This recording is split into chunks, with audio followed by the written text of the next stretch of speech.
Bom, gente, vamos para aquele aguardado momento, né, de vocês e as vésperas do concurso, que é o momento da nossa dica. E hoje a nossa dica de redação vai para o TRT da 21ª. Quem conversa com vocês sou eu, professora Júnia Andrade. Eu trabalho no turma de redação, né, .com.br, turma de redacão.com.br, junto com o professor Marco Antônio Macarrão. Perfeito? Se você tiver alguma dúvida, alguma coisa que você queira sugerir ou falar com a gente, nós temos aqui o nosso app para você, o nosso zap, né, para você mandar aí pra gente alguma sugestão. E se você estiver assistindo isso aqui pelo YouTube, eu não sei se esse vídeo vai para o YouTube, porque ele vai para o site, depois o pessoal define, você pode dar o seu joinha, se inscrever no canal para que você possa receber essas dicas. Essas dicas, tradicionalmente, a gente sempre faz exatamente às vésperas da prova. Por quê? Porque em 2007 a gente foi responsável por 80% dos acertos dos temas de concurso público. Aliás, eu acho que nós superamos esse percentual, porque nos últimos 6 concursos, praticamente todas as redações, se a gente não acertou o tema em cima, a gente resvalou muito bem, não só tangenciou, mas a gente bateu, quase colidiu aí com o tema por conta das dicas que a gente prepara. Bom, é o seguinte, primeira coisa, você vai compor sua redação, antes de eu entrar aí nas minhas apostas temáticas, tome cuidado com aquilo que todo mundo anda esquecendo. Gente, existem princípios de composição textuais que no concurso são verdadeiras regras, tá? Isso independentemente de qualquer banca com a qual você esteja trabalhando. Porque esses princípios aqui, eles são basicamente o espelho, tá? Eles são basicamente o espelho da administração pública, de princípios administrativos, tá bom? Então, cuidado, tá certo? Eles são espelho disso daí traduzido para o texto. Por exemplo, quando você pensa, né, você está diante de um tema, você precisa ser bem objetivo, você não pode demorar para tomar uma posição diante daquele tema e nem para começar a falar sobre ele no texto. Tem gente que demora muito para trabalhar o tema. E aí, por que o princípio da objetividade é importante no concurso público? Porque ele espelha o princípio da eficiência, que você, como servidor amanhã, né, servidor do TRT da 21ª, vai precisar ser. Você precisa ser eficiente. O princípio da precisão, o que é precisão? A precisão diz o seguinte, ele vai trabalhar, traduzindo, né, para a redação, diz respeito a você não perder as palavras de vista. Tem que prestar atenção nas palavras, como elas chegam até você. Muita gente, é cópia mesmo, tá? Vou assim, falar preto no branco, você precisa retomar o tema, você precisa, se o tema for um texto, você precisa estar de olho nas palavras-chave desse texto, elas precisam ser reproduzidas no seu texto, tá bom? Cuidado com alterações que você acha que são sinônimos. É claro que no correr do texto você pode ir alterando esse vocabulário para que você ganhe expressão, isso é importante. Mas não deixe de trazer o tema para o texto, ou trazer, se o tema for um texto, né, que a FGV faz isso, traz um texto como tema, você precisa prestar atenção nas partes mais importantes desse tema e trazer palavras-chave dali, tá certo? Para que você possa compor o seu tema, tá bom? A sua redação. O princípio da precisão, ele espelha, por exemplo, o princípio da legalidade. Porque se você parar para pensar, amanhã como servidor, você não poderá executar nada que não esteja previsto em lei.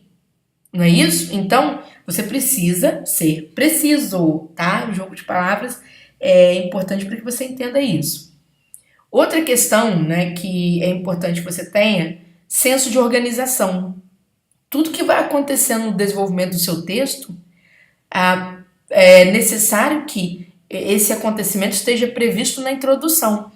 Então, quando você pensa as partes de um texto, por exemplo, introdução, desenvolvimento, né?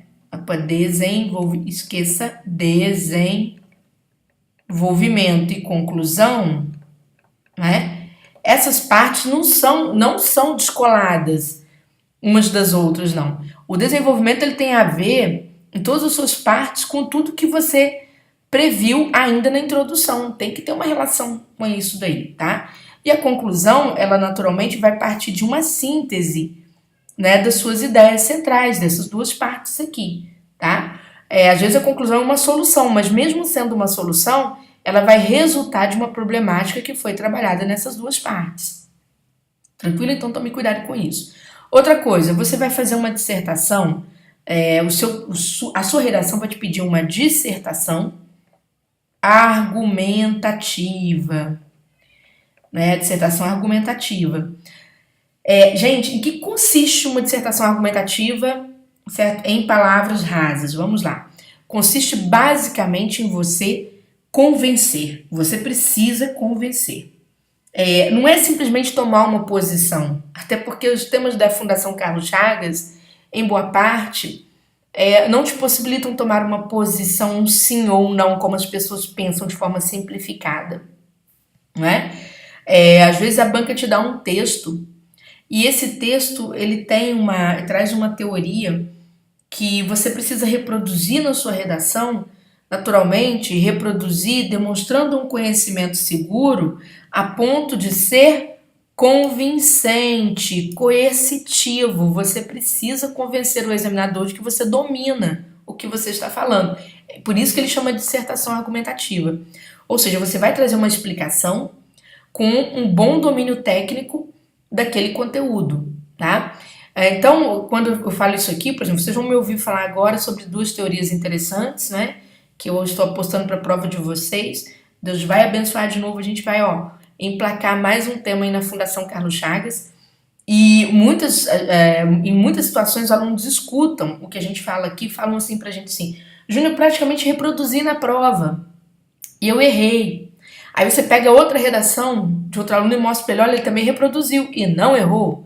O que aconteceu com você? É porque às vezes você pega um nome de um teórico, por exemplo, o teórico que vocês mais adoram é o Bauman, né? Ele virou uma moda, assim, entre vocês. Então, vocês reproduzem o Bauman, mas não reproduzem com segurança no que estão dizendo. Nem vocês mesmos acreditam no que vocês estão escrevendo. Às vezes a gente vê determinadas construções muito estranhas, tá? E isso é ruim. Por exemplo, é melhor você trabalhar com exemplos mais simples do que você trabalhar com autores se você realmente fica muito inseguro na hora. Então você abandona o autor, deixa o autor de lado, mas adota, por exemplo, algum tipo de exemplo.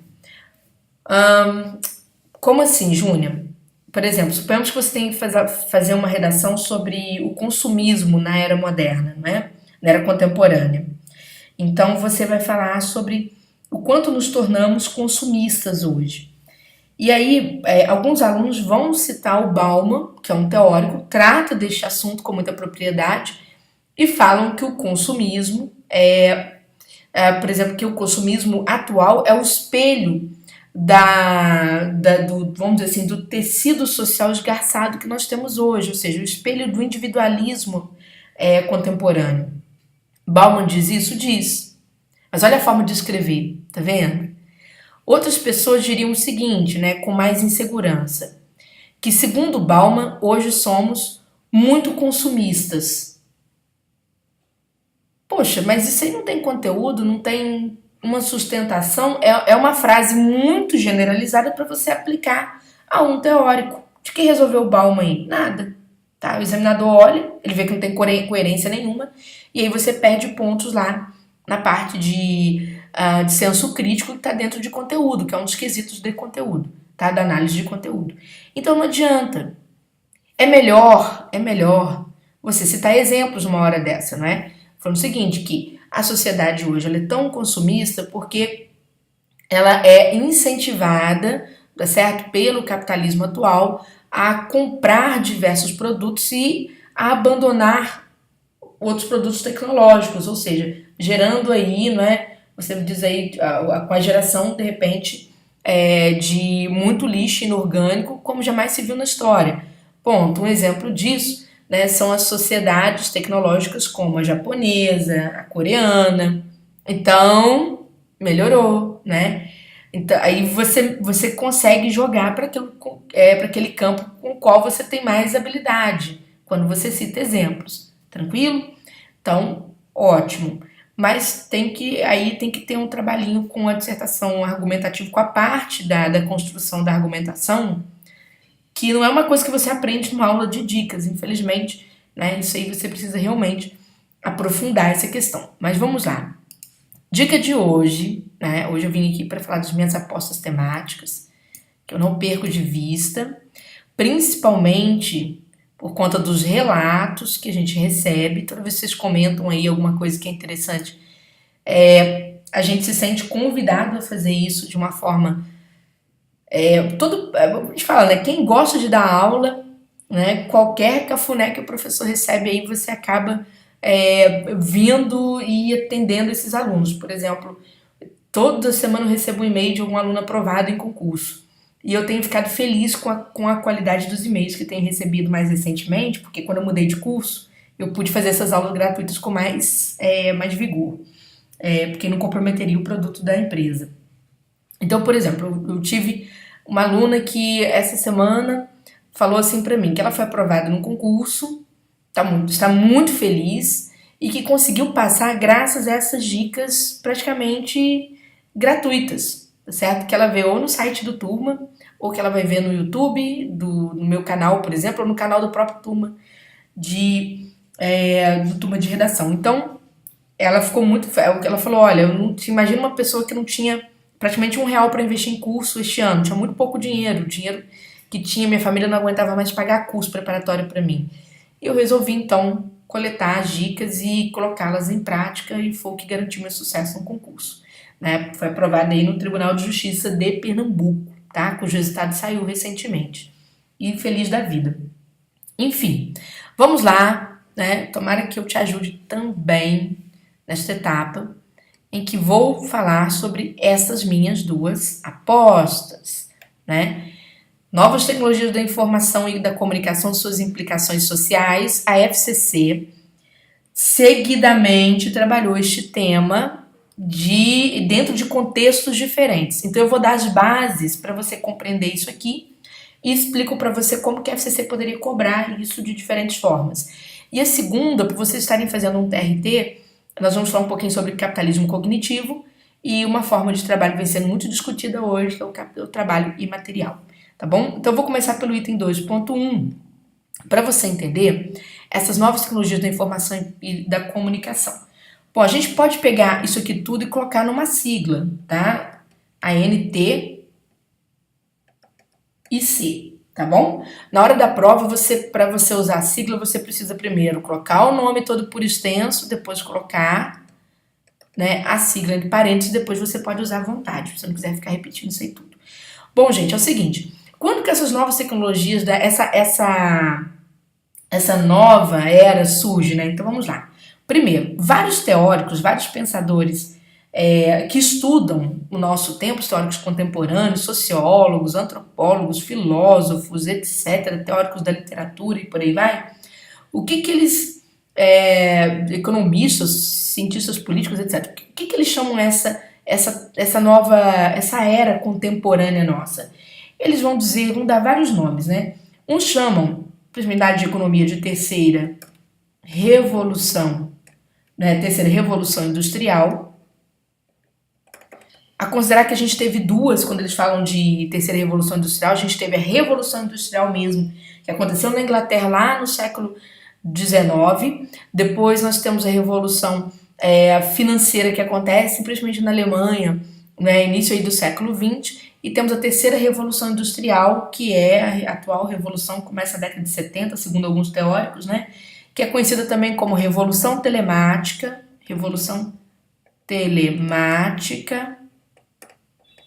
não é?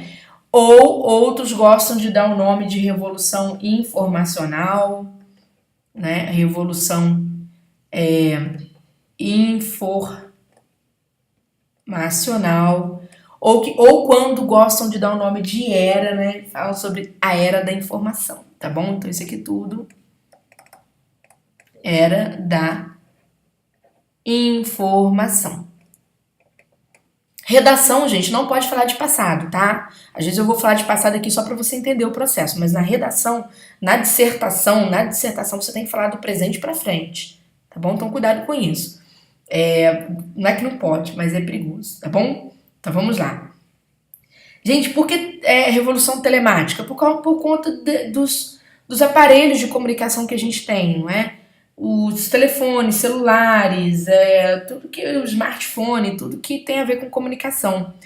Por quê? Essa terceira revolução industrial é exatamente marcada pela revolução do excesso pela chegada da informação em excesso, tá certo? Então, isso aí eles dizem que essa mudança começa com a criação da internet, basicamente, não é? E com a sofisticação dos meios de comunicação, tá certo?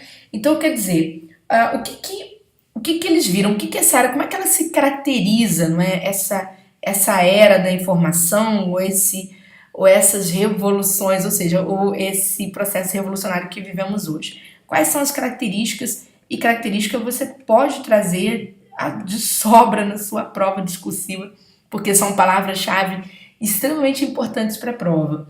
Bom, primeiro, você tem o quê? Elas se caracterizam pela agilidade ou pela disseminação, o nome melhor é esse aqui, disseminação de informações. Hoje você tem informações que se espalham rapidamente, não é?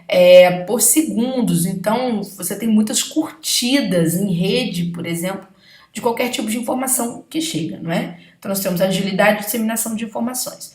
Depois nós temos também, né, a possibilidade de você manipular conteúdos, né? Então, ele também é caracterizado pela manipulação das informações, manipulação dos conteúdos de comunicação, que podem ser feitos por quaisquer pessoas, governos, empresas, indivíduos, né? Porque hoje, por meio de um celular, você pode manipular imagens, você pode manipular conteúdos, né, escritos, e você pode manipular fotos, enfim.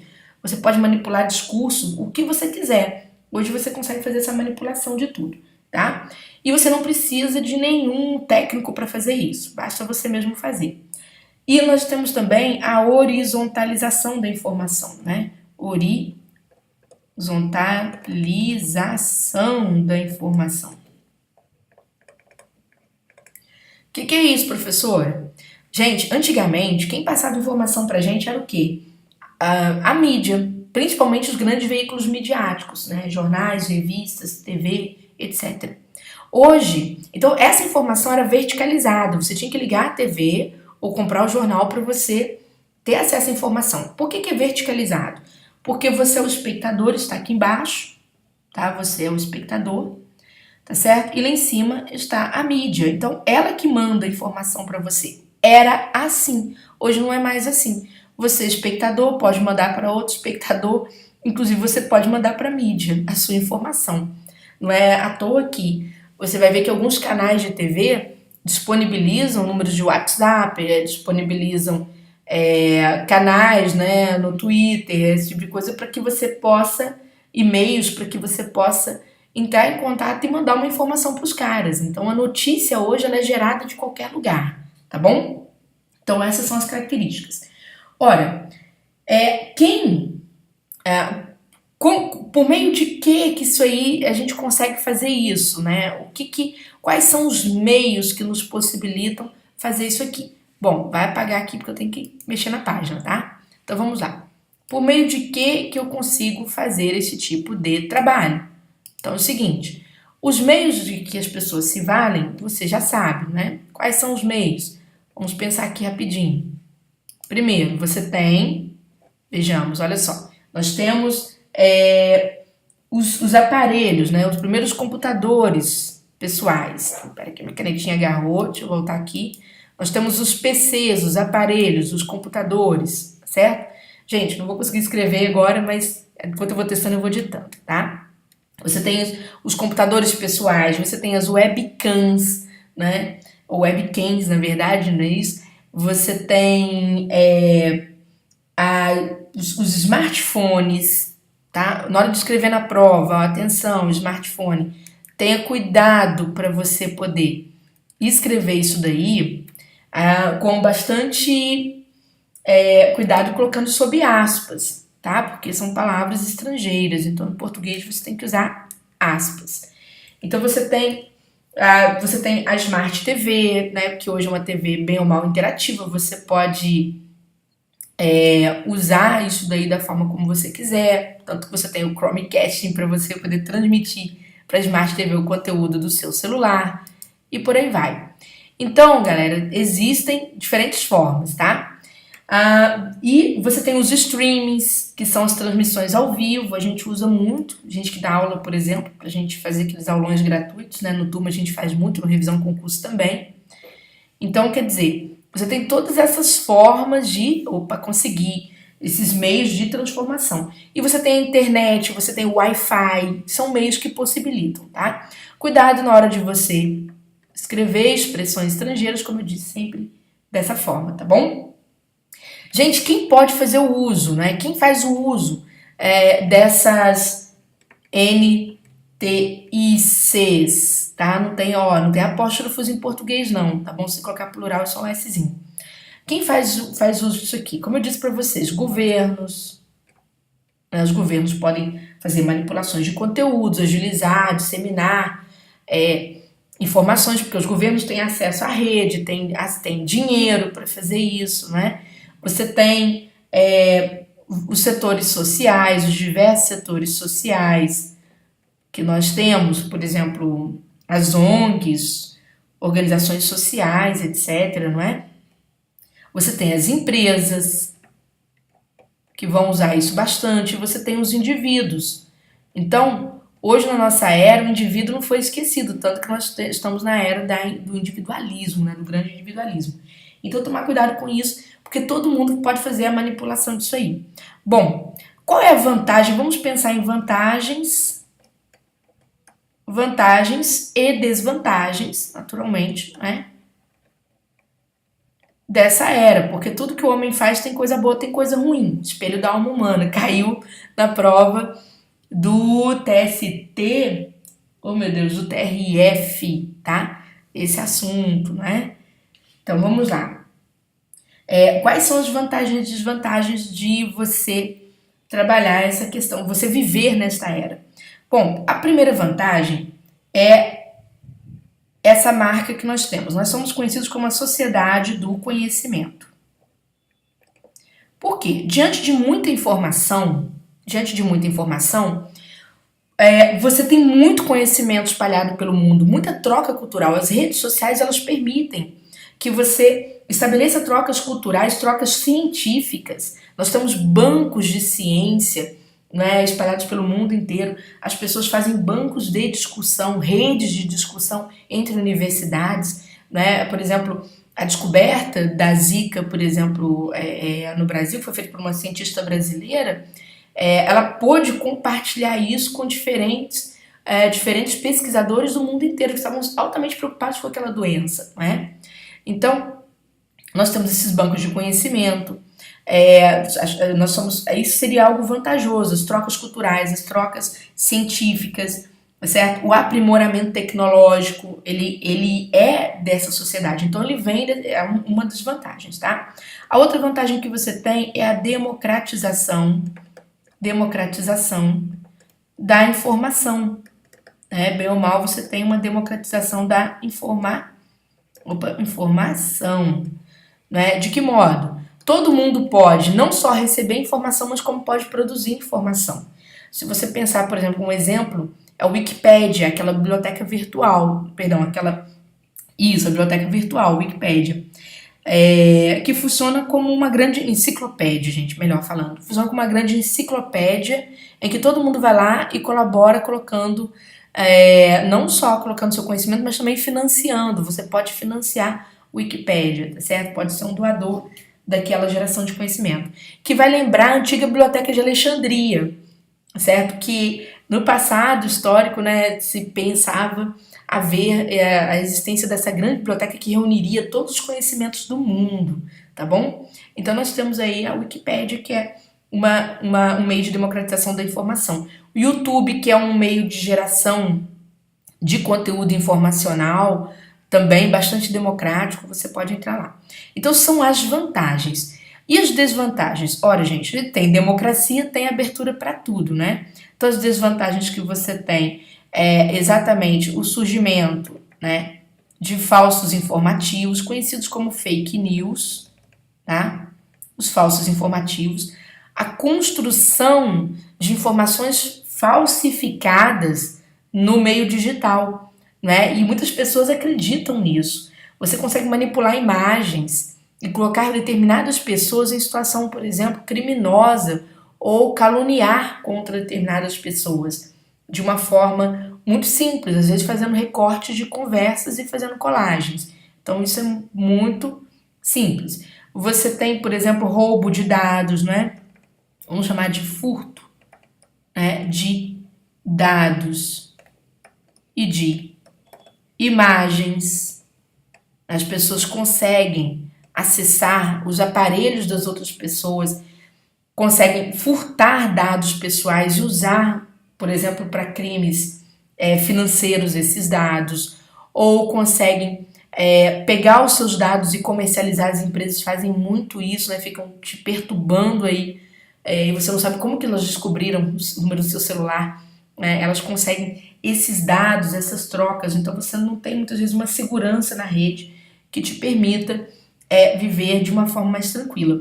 E fora isso existe o controle, né? O controle capitalista. Nós vamos falar sobre ele daqui a pouquinho. O controle capitalista que é feito. Porque hoje você imagina que o Google te convida a armazenar dados em nuvem. Não é na sua casa, é armazenado numa nuvem. Para onde quem é que vai ter acesso àquilo além de você? Você não sabe, né? Hoje o Google te convida a marcar onde você está, né? E tem pessoas que entram nesses convites do Facebook, por exemplo, marcando onde estão, se está no aeroporto embarcando, a pessoa vai, né? Se a pessoa está viajando, ela marca onde ela está, e ela quer ser vista, ela coloca fotos dos seus bens materiais, das suas viagens todas na rede, em vez de fazer um álbum particular. Então, bem ou mal, o capitalismo controla isso, e é uma forma como o capitalismo tem de te seduzir para comprar determinados produtos depois, ou de te explorar, né? Também, porque você também é força de trabalho. Então, vamos dizer assim, as grandes empresas, elas vão te induzindo cada vez mais a colocar sua vida em rede, porque fica fácil. Tanto que quando a gente quer vender alguma coisa pelo Facebook, por exemplo, a gente consegue mapear o público de uma forma hoje cada vez mais sofisticada. Por quê? Porque as pessoas colocam tudo na rede. Você consegue, por exemplo, escolher o público que ganha determinado valor, né? Vamos dizer assim, pecuniário. Então, você consegue descobrir onde é que está esse público, né? E para você vender, você quer vender um curso para a Receita Federal, por exemplo, aí você sabe que o curso de repente é caro. Então você consegue mapear um público que tem um ganho tal, um público que tem nível superior, um público que tem isso, tem aquilo. Então fica bem mais fácil você fazer esse tipo de venda. Ajuda muito a publicidade, mas isso é desvantajoso. Por que que é? Porque você passa a ter produtos por imposição do mercado e você não vê, tá bom? Então, essas são as desvantagens que você tem na sociedade da sociedade informacional, né? Ou seja, nessa era da informação. Gente, como que a banca cobra isso? De várias formas. De várias formas. Ela cobra desde o comportamento que você transfere, seu comportamento concreto na vida, você leva para as redes, né? Então, foi a cobrança dela, uma das suas provas, eu não lembro se foi do TST, ou se foi do TRF, né, do último TRF que ela cobrou isso. Eu, assim, basicamente vejo que ela cobra isso aí, ela pode cobrar, por exemplo, como que se constroem, como que a democracia pode ser abalada pelas redes sociais. Sim, primeiro porque ela permite a liberdade de expressão nas redes, né, e aí nas redes nascem as mentiras, nascem as calúnias, nascem o voto ele pode ficar em risco, né? Você pode ter a urna manipulada por meio das redes sociais, por meio da internet. Então, a manipulação da urna seria manipulação do voto, como aconteceu nos Estados Unidos, né? Eles conseguiram convencer parte da população sobre a vantagem de se eleger o Donald Trump, né? Houve uma pesada divulgação. O Obama também aproveitou disso bem. Então, as pessoas são convencidas pelas informações que chegam até elas. E hoje, como nós vivemos na era, olha só, né? Isso aqui tem a ver com isso aqui. Como a gente vive na era da pós-verdade, não é? Nessa era da pós-verdade. O que é pós-verdade? Você confia na opinião e não no fato? Então, qualquer opinião que chegue para você, você tem aqueles influenciadores digitais, né, que ficam ali no YouTube, ficam nas redes sociais, nos blogs. Você compra as verdades dessas pessoas, sem às vezes questioná-las. Há influenciadores digitais bons e há outros que naturalmente trabalham para ganhar dinheiro para si, tá bom? E isso aqui é muito fácil se disseminar. Como eu disse para vocês, é uma era de disseminação de informações. Então você tem aqueles robôs, os trolls, né, que são verdadeiras máquinas de disseminação online de informações, verdadeiras ou não, tá? E as pessoas acreditam porque elas chegam a todo momento, né? Então isso aqui tudo faz parte.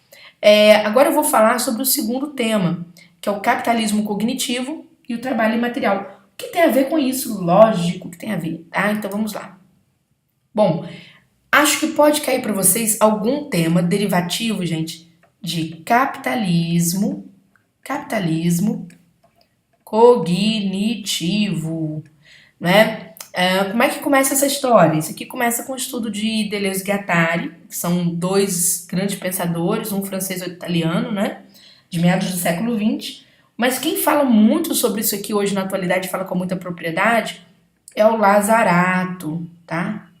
Certo? É o Lazarato, que é um estudioso desse processo, tá certo? Principalmente com relação ao capitalismo cognitivo. Eu vou resumir para vocês, assim, eu vou resumir a história, mas vocês podem ver que eu não vou copiar aqui, porque eu não quero que vocês possam ir lá atrás no curso da história, senão atrapalha a dissertação. Você pode, por acaso, comparar, tá bom? Você tem, por exemplo, o capitalismo industrial. Naturalmente, ele começa com a era da Revolução Industrial, tá bom?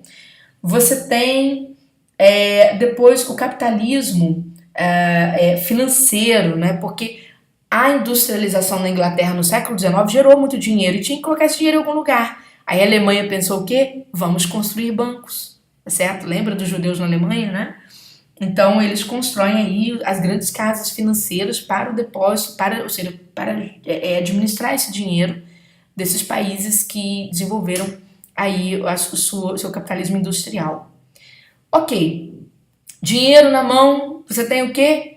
Do capitalismo financeiro, você precisa, viu-se que aquilo gerava dinheiro, então você tinha que descaracterizar aquilo que fosse do capitalismo industrial, porque aquilo envolvia gastos. E na época do capitalismo industrial começou-se a se preocupar com o quê? Com o social. Né? Você começou a se preocupar com a coletividade, porque você tinha uma massa trabalhadora sofrendo, produzindo, né? Sendo explorada. Então você tinha uma preocupação social. Bom, o capitalismo cognitivo, como é que ele vai se caracterizar? Ele se caracteriza pela junção da tecnologia com o conhecimento, com o saber. É isso que eles querem, tá? E vai pensando que isso tem tudo a ver com os dias de hoje. Então, para que serve isso? O que se fabrica hoje, porque capitalismo é fabricar, né? Fabricar e vender.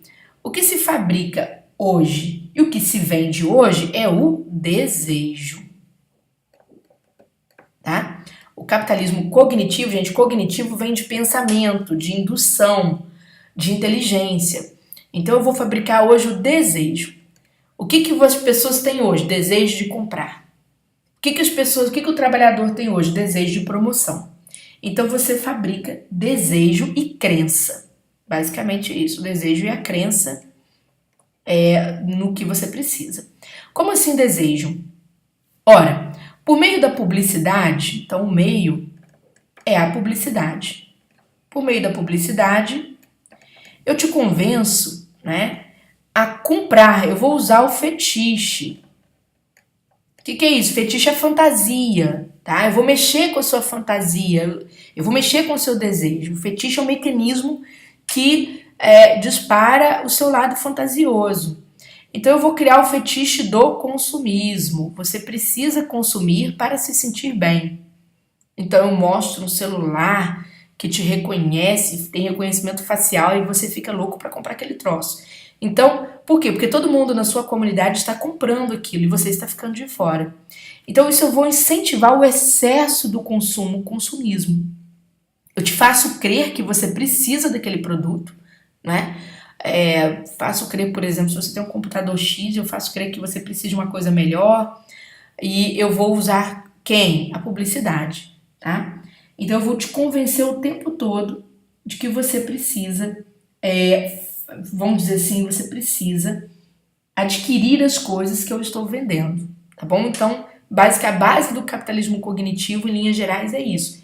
É te seduzir, te fazer crer, fabricar desejos, né? Gerar consumismo e com o consumismo gerar obsolescência, ou seja, tornar os produtos obsoletos, certo? Você acredita que você tem uma coisa velha. Daí você se sente bem quando você joga fora alguma coisa, não é? Você se sente integrado à sociedade em rede, tá bom? Você se sente integrado à sociedade em rede. Afinal de contas, você tem um carro no seu condomínio que é igual ao de todo mundo, um carrão, tá? Você tinha lá um Fiat, uma ideia e de repente você troca aí por um carrão, tá bom? Então, quer dizer, é isso que eles fazem o tempo todo. E como é que fica a situação do trabalhador? Vamos agora falar um pouquinho sobre o trabalhador. Perdão, só para poder voltar aqui. Os meios de que o capitalismo cognitivo se vale da publicidade, ele se vale das tecnologias, das novas tecnologias da informação e da comunicação. Por quê? Porque eu faço chegar até você o tempo todo. Você está na internet, tá? Que é um meio tecnológico. Então eu faço chegar a você o tempo todo propaganda daquilo que você precisa, o tempo todo. Certo? Concursos públicos, por exemplo, você começa a mostrar o vencimento, o aluno fica mexido, não tem jeito, né? Eu faço chegar até você, por exemplo, livros que você precisa ler. Eu dou um jeitinho de chegar, então eles usam desses meios. Eles usam também do meio da indústria cultural. Uma indústria cultural. A indústria cultural se vale do excesso, porque ela vai convencer a massa a consumir. Então ela precisa de propaganda em excesso. Né? O que faz parte da indústria cultural? A novela, a publicidade, o cinema, né? As séries. Eu coloco tudo lá nas séries. Eu coloco, por exemplo, tem uma série que aparece um personagem usando determinado carro. Então, aquele carro aparece também no cinema com o seu ídolo, né? E aparece a novela, né, constantemente no horário nobre. Então, você é despejado sobre a sua cabeça o desejo. Então, eu faço com que você use desse elemento de fetiche, né? Desse fetichismo para te convencer, você que faz parte da massa, a comprar as coisas, tá bom? Então é dessa forma. E sobre o trabalhador, como é que isso aí cai no colo do trabalhador? Vamos lá. Gente, quando você pensa no capitalismo industrial, aqui eu vou fazer uma ponte, mas é só para você compreender. E o capitalismo cognitivo, ora, o capitalismo cognitivo não é filho do industrial, não, ele é filho do financeiro, tá? Porque a financiarização se fez descobrir que dava para poder produzir dinheiro sem precisar tanto trabalhador, de tanto trabalhador. Porque o capitalismo industrial ele dependia de uma massa operária, tá bom? Até para poder operar as máquinas, não é? Etc. E aqui se geravam o quê? Se geravam bens, tá? Então você tinha que produzir bens. Havia uma produção de bens. Em massa, no modelo fordista, ou seja, tudo repetido, né? Quando houve a financiarização do capitalismo, se descobriu que podia ganhar dinheiro sem trabalhar tanto. Gente, pode ver que as pessoas ficam aplicando na bolsa, isso aqui é fruto disso. Então se pensa, o que vamos fazer com o trabalhador então, se a gente consegue ganhar dinheiro sem precisar tanto de uma massa operária? Vamos individualizar, a gente vai apostar no indivíduo e não no social. Aqui havia uma ideia de coletivo, ó. Tanto para bem quanto para mal. Aqui é a ideia de indivíduo. E essa ideia de indivíduo, né, ela transforma o operário, o antigo operário, em empreendedor. Ele vira um ser empreendedor. Ok? vira um ser empreendedor. Então eu te faço crer que você é capaz de conhecer bastante, você é capaz de, por meio das novas tecnologias, você não precisa dos outros. Você pode crescer sozinho. Então você vira um gestor de si, né? Então é um gestor de si. Você é que vai fazer o seu dinheiro. E aí, olha a cabeça do capitalismo cognitivo. Eu não preciso mais do chão da fábrica. Porque eu posso te mandar para casa. Né? Aqui alteram-se as noções de espaço e tempo. Então, quer dizer, eu não preciso mais do chão da fábrica e nem da hora, né? Da hora de trabalho, da hora laboral. Não preciso. Por que eu não preciso? Eu mando você para casa para você ficar com sua família. Você fica lá com sua família e você vai produzindo. E você é um cara capaz de saber, porque hoje você tem um celular, você tem um computador, você tem acesso ao YouTube, tem um curso que eu deixei lá para você. A fábrica criou um curso para você poder aprender a lidar com um determinado conhecimento. Então, o trabalhador vira um gestor de si. E as noções de espaço e tempo caem por terra, por quê? Ele, em qualquer lugar, de qualquer lugar, ele pode ser acionado para entregar sua produção. E ele pode trabalhar no tempo dele, não é? Então você está cada vez mais encurtando, diminuindo, flexibilizando essas noções de espaço e tempo, né? Então, gente, o que o capitalismo faz? Ele consegue jogar por terra as leis, porque a lei demora muito a ser aprovada, não é? Então ele consegue jogar as normas por terra, de tal modo que as leis para acompanhar esse meio precisam ser flexibilizadas, tá? Isso é bom? Bom para quem é dono do capital, porque o trabalhador nunca vai ser. De que modo precisam ser flexibilizados? Ora, se eu já não tenho mais a quantidade para eu calcular o valor deste trabalhador, né? Eu passo a ter a qualidade, exigir dele uma qualidade, porque agora ele dispõe de meios tecnológicos para me entregar a sua força humana da melhor forma possível. Então eu vou analisar a qualidade do trabalho dele, porque agora ele é um conhecedor, ele tem acesso ao saber. Eu democratizei o saber para que ele pudesse chegar até isso. Por meio das novas tecnologias, ele vai adquirir saberes novos, ele não precisa só ser um operário, ele pode ser um operário e pode ser ao mesmo tempo um gestor da área dele, né? Eu vou fazer com que ele ganhe dinheiro, tá certo? Mas aí, gente, vamos lá, flexibilização das leis. Por que flexibiliza a lei trabalhista? Porque agora já não dá mais para contar a hora de trabalho. Há diversas formas de você entregar o trabalho agora, né? E o que você produz com isso daí, né?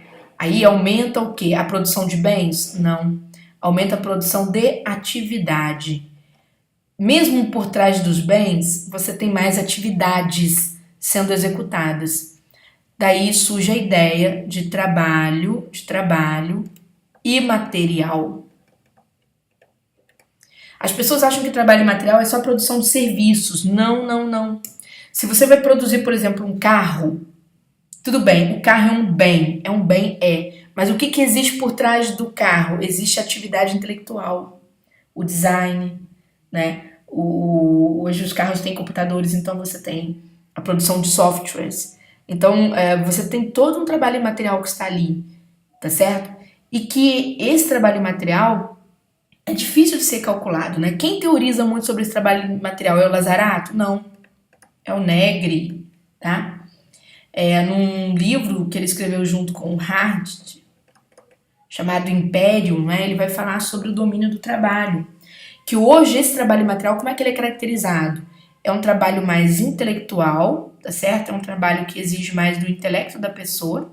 Por que intelectual? Ora, porque o antigo operário agora é um ser que tem domínio do saber. Então ele é intelectual, não é? Ele é um trabalho individual, porque eu consegui mandar esse cara para casa para evitar que ele fique se juntando com outros operários. Então eu acabo com a ideia de coletivo e passo a ter um individual. Então por que eu preciso de uma lei para proteger o coletivo? Entendendo como é que o capitalismo vai desconstruindo, né?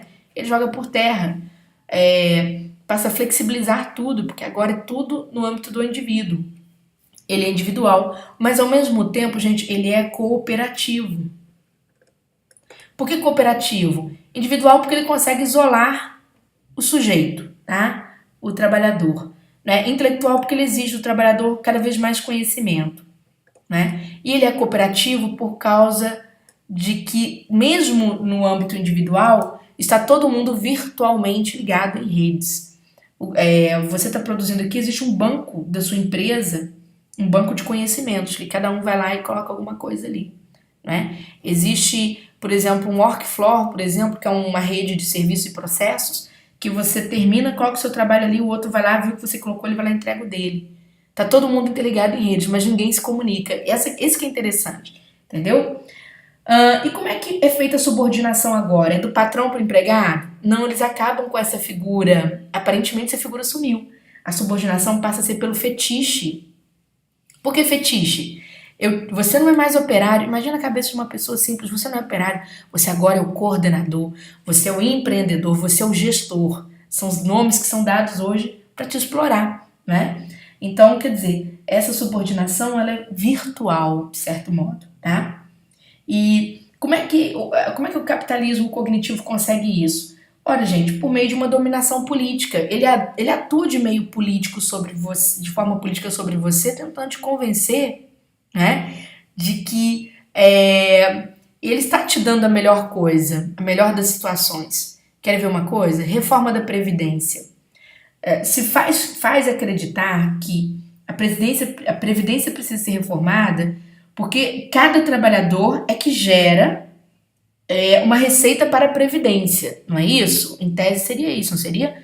Então eu preciso de que as pessoas que trabalhem gerem receitas para a Previdência. E aí as pessoas pensam assim, tá? Vou pagar para você visualizar. As pessoas pensam assim, olha, é verdade, porque a pirâmide social está se invertendo, né? Você tem cada vez mais pessoas idosas aqui, pessoas se aposentando, ou seja, aposentados. Aposentados, melhor dizendo que nem todo aposentado é idoso, tá? Você tem mais pessoas se aposentando e você tem menos pessoas sustentando, né? Isso aí. Não é isso que o capitalismo faz a gente acreditar? Né? Tenho menos pessoas trabalhando para sustentar esse monte aqui. Então eu tenho que aumentar o tempo de trabalho, porque seria com efeito aumentar o tempo de contribuição, não é? Não é isso? Vem cá. E os aparatos tecnológicos? Você já percebeu que as novas tecnologias fazem com que você tenha menos trabalhadores e elas geram produção em escala muito maior? Por exemplo, querem ver? Eu vou citar o meu caso júnior, você está me assistindo, né? Eu estou dando aula em Minas Gerais. Se eu quisesse dar aula para o pessoal do TRT da 21ª, e que em Minas eu teria talvez 5, 10 alunos que vão fazer essa prova lá no Nordeste, tudo bem? Mas graças a esse aparato tecnológico, suponhamos que eu estivesse ganhando dinheiro, tá? Suponhamos, com essas dicas aqui. Eu consigo atingir pessoas no Brasil inteiro. E eu trabalhando sozinha, não preciso de 20, 30 professores espalhados pelo país todo. Perceberam qual é a questão? Então, se você pensar bem, a produção continua. Veja que o capitalismo faz você acreditar que é preciso aumentar o seu tempo de trabalho, ou seja, eu quero esgotar a sua força produtiva, porque senão você não vai se aposentar, rapaz. Te faz pensar assim. Mas eles escondem o salto deles, que foram as novas tecnologias da informação e da comunicação, tá? Isso se consegue com o quê, gente? Por que a gente é enganado? Porque eles usam o quê? Os meios de comunicação de massa, tá? Os meios de comunicação de massa para nos fazer crer nessas coisas. E vão usar a indústria cultural também por trás disso, para fazer você ter medo do futuro. Produzem filmes em que as pessoas estão lá empobrecidas no futuro, desamparadas, né? Os meios de comunicação de massa vão te convencer. Veja a propaganda do governo te convencendo sobre a necessidade de você reformar a Previdência, tá? É claro que as pessoas não explicam não explicam como que a produção hoje no mundo cresceu. E o que se produz no mundo? Bens? Não, se produzem desejos, tá? Pra gente finalizar, é só você se lembrar que hoje A aposta é feita no indivíduo, é feita na alimentação do desejo dele para que as coisas aconteçam, tá bom? Para que se gere mais dinheiro. E a gente compra muito, né? De forma um círculo, né? O trabalhador produz e ele mesmo compra os elementos da sua produção. Ele precisa, por exemplo, investir em tecnologia para que ele produza melhor, tá? E produza mais. Bom, gente, essas são as dicas que eu passei para vocês. Pois vocês viram que eu falo bastante, né? Espero que isso ajude vocês na prova, tá bom? E que ajude a aclarar muitas das ideias que vocês vão encontrar. Eu acho difícil a banca sair um pouquinho disso aqui, tá? Dentro do site do Turma, a gente vai deixar para vocês também umas dicas que eu gravei acho que foi pro TST, da prova de língua portuguesa. A gente vai replicar essas dicas, nós vamos replicar as outras dicas. Você pode passar seu sábado aí se divertindo com o que você ouviu aqui, tá bom? Beijão grande, obrigada aí pelo prestígio das aulas.